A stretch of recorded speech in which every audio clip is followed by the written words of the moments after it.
This is a map of Jerusalem. These dotted lines is modern Jerusalem, the walls. Jaffa Gate over here. This is the Temple Mount. But the solid lines is Jerusalem in the time of Jesus. So this section and that section was outside of the gates in the time of Jesus. There are three valleys. This is the Hinnom Valley. This is the Kidron Valley, through which Jesus walked that night. And this is the Central Valley. So we see that Jesus comes from the traditional upper room. Because we don't know where the gates are exactly, we'll just draw a straight line. He goes to Gethsemane.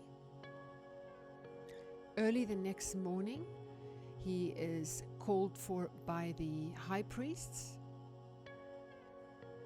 And first Annas and Caiaphas, and they take him to Pilate's residence, which was the Praetorium, which is today's citadel at the Jaffa Gate. You see the three towers that are still standing.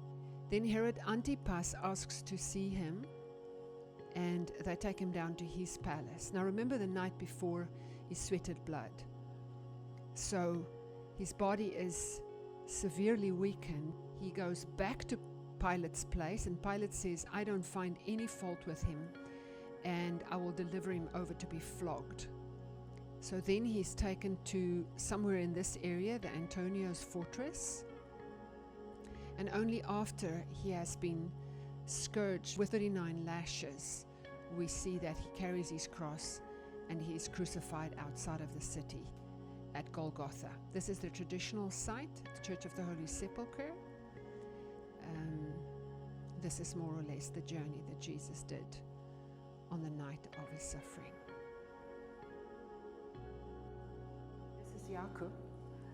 I asked him to play the Jesus figure. I'm going to ask him to turn around and just put his hands on this column, and let's imagine that they beat him relentlessly. Eventually, he is so covered with blood that there are wounds everywhere. He has sweated the night before, sweated blood. Eventually, his wrists will be pierced.